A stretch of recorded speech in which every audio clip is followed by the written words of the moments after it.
دیکھیے انسان کو چاہیے کہ وہ اس کے پاس وہ یہ سمجھے کہ میرے پاس وقت بالکل بھی نہیں. ایک عالم کے پاس کچھ لوگ پہنچے اور کہنے لگے کہ آپ ایسا کیوں نہیں کرتے کہ ہمارے ساتھ کچھ بیٹھا کریں, کچھ گپ شپ کیا کریں, کوئی بات چیت ہو. ان عالم نے کہا کہ دیکھیے اس وقت تو میں 4 کاموں میں مشغول ہوں, 4 کاموں سے جب میں فراغت پا جاؤں گا تو پھر میں دیکھوں گا کہ آپ کے ساتھ گپ شپ کا مجھے کتنا ٹائم ملتا ہے. پہلا کام تو دیکھیے مجھے یہ درپیش ہے کہ ازل سے علم خدا میں یہ چیز ہے کہ فلاں شخص جنتی ہے, فلاں شخص دوزخی ہے. اب مجھے یہ فکر کھائے چلی جا رہی ہے کہ پتہ نہیں میرے متعلق کاتب تقدیر نے کیا چیز لکھی.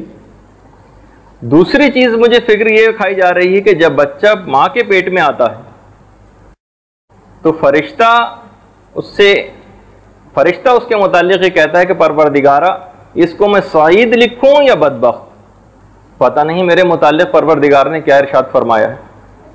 تیسری چیز یہ ہے کہ جس وقت قبض روح ہوتی ہے اور فرشتہ قبض روح آ کر کرتا ہے تو اس وقت پروردگار سے مخاطب ہو کر کہتا ہے کہ پروردگار اس کی روح کو میں وادی السلام میں رکھوں یا وادی برہوت میں, پتہ نہیں میرے متعلق کیا کہا گیا ہے. اور چوتھی چیز قیامت کی, میں اس فکر کے اندر ابھی مبتلا ہوں, اس کے اوپر ہماری بڑی تفصیل سے گفتگو آئے گی جب ہم قیامت کے موضوع پر گفتگو اسٹارٹ ہوگی. میدان قیامت کا پورا ایک منظر ہوگا آپ کے سامنے, وہ ہم پیش کریں گے مرحلے وار. اس وقت ایک چیز آئے گی, اس وقت ایک بہت ہی بڑا ایک ایسی چیز ہے کہ جس آیت نے عرفا کے دل ٹکڑے ٹکڑے کر دیے. وَامْتَازُوا الْيَوْمَ أَيُّهَا الْمُجْرِمُونَ, اے گناہگاروں نیکوکاروں کی صفوں سے الگ ہو جاؤ. اس وقت یہ والی جو کیفیت ہوگی, انہوں نے کہا کہ پتہ نہیں کہ میں اس وقت اس صف سے علیحدہ ہونے والوں میں سے ہوں گا یا اس صف میں شامل رہنے والوں سے. جب یہ 4 چیزوں اور فکروں سے میں نجات پا لوں گا نا تو پھر آپ کے پاس گپ شپ کے لیے حاضر ہوں گا. تو یہی دیکھیے کہ یہ ساری چیزیں, ان فکروں کے ساتھ کسی بھی شخص کو کہاں اطمینان ہونا چاہیے. ہمیں تو باغ کی تکلیف سے معاف رکھو, جو پرانے ایک شاعر کا ایک شعر ہے, ہمیں تو باغ کی تکلیف سے معاف رکھو کہ سیر و گشت نہیں رسم اہل ماتم کی.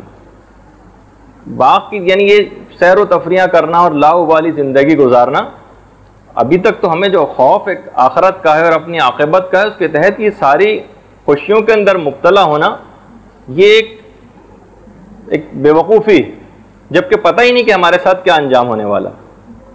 شیخ شوستری جن کا میں اکثر حوالہ دیتا ہوں اور علم اخلاق کے اندر ان کا ایک بہت بڑا مقام تھا, وہ فرماتے تھے کہ مجھے ڈر لگتا ہے کہ کہیں میری زندگی کے آخری ایام بدترین ایام نہ ہوں اور میرے دل میں سوائے خدا کے کچھ اور باتیں بھی میرے دل کے اندر موجود ہیں.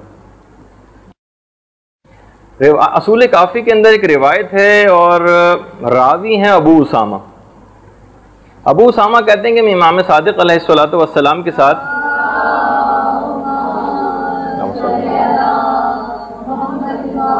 سفر پہ تھا تو امام نے مجھ سے کہا ابو اسامہ کیا تمہارے پاس قرآن ہے؟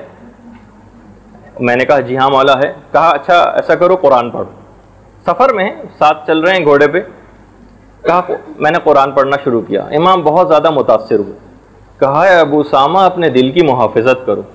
دن و رات کے اندر کتنے ہی اوقات مومن کے دل میں ایسے آتے ہیں, اوقات ایسے آتے ہیں کہ جب نہ اس کے دل میں ایمان ہوتا ہے اور نہ کفر ہوتا ہے.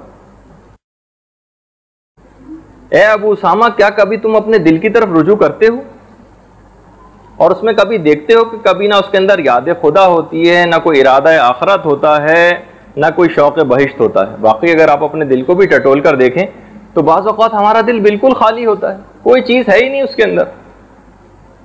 بلکہ کہنے لگے مولا کہ ابو اسامہ یہ بھی اکثر کبھی تم نے دیکھا ہوگا کہ تم کبھی یہ بھی نہیں جانتے کہ تمہارا دل کہاں ہے, تمہیں پتہ ہی نہیں ہوتا کہ تم کدھر ہو اس وقت. تو کبھی ہم اپنے دلوں کے اندر دیکھتے ہیں کہ ابھی آپ کے اور ہمارے دلوں میں شاپنگ کا خیال ہوتا ہے, کبھی کسی ڈرامے کا خیال ہوتا ہے, کبھی کسی کاروبار کی چیز کا خیال ہوتا ہے, کبھی کسی رشتہ دار کی بات ہوتی ہے, تو کبھی کوئی لڑائی کی بات ہوتی ہے. تو مولا ابو اسامہ گھبرا گئے. مولا میں تو کچھ بھی نہیں ہوں, میں تو پورے کا پورا غفلت میں ہوں, میں کیا کروں؟ امام نے کہا کہ اے ابو اسامہ میں جانتا ہوں. دیکھو کبھی دل جو ہے نا ایک پرانے کپڑے کی مانند ہوتا ہے, بوسیدہ کپڑا, کل خرقت البالیہ, بالکل ایک بوسیدہ کپڑا جو ایک اشارے سے پارا پارا ہو جاتا. علامہ مجلسی نے باقاعدہ لکھا ہے کہ امام نے یہ پرانے کپڑے سے جو تشبیہ دی ہے کہ پرانا کپڑا بوسیدہ کپڑا کتنی جلدی پارا پارا ہو جاتا ہے بنسبت ایک نئے کپڑے کے. تو امام نے جو ایک تشبیہ دی ہے بڑی بلیغ تشبیہ ہے اس کے اندر کہ کل خرقت البالیہ، بالکل ایک پرانے کپڑے کی طرح تمہارا دل ہو جاتا ہے کبھی جو ایک وسوسے سے پارا پارا ہو سکتا. اے ابو اسامہ اپنے دل کی فکر کرو، اپنے دل کی محافظت کرو. جب کبھی تم کبھی کسی راہ کے اوپر چل رہے ہو تو سوچو کہ یہی تمہارا جسم اس زمین کے اندر دفن ہو جائے گا. کبھی کسی گھر سے انتقال کی کوئی صدا بلند ہو تو یہ سوچو کہ کبھی تمہارے لیے بھی ایسی صدا بلند ہوگی. اور جب کسی مجلس ترہیم کسی کی دیکھو تو سوچو تمہارے متعلق بھی ایسا ہی ہوگا. جب کسی جگہ تم کہیں سے گزرو، کہیں کوئی فاتحہ خوانی کا اعلان سنو تو اس کے اندر بھی تم دیکھو گے کہ ایک دن ایسا آئے گا کہ تمہارے لیے بھی اسی قسم کا اعلان کیا جا رہا ہوگا. تو بہرحال ہر وقت انسان اپنی موت کو یاد رکھے، اور ایک ایسی چیز ہے کہ اس کو یاد رکھنے کے معنی یہ ہیں کہ اس راہ کے اوپر مسلسل قدم آگے بڑھاتا رہے اور دنیا کی چیزوں کو بہت زیادہ اہمیت نہ دے، اپنی مکمل آخرت کو بنانے کی فکر کرتا رہے. دنیا تھوڑی بہت اگر کم بھی ہو جائے تو کوئی پرواہ کی بات نہیں. برحمتك يا ارحم الراحمين وصلى الله على محمد وآله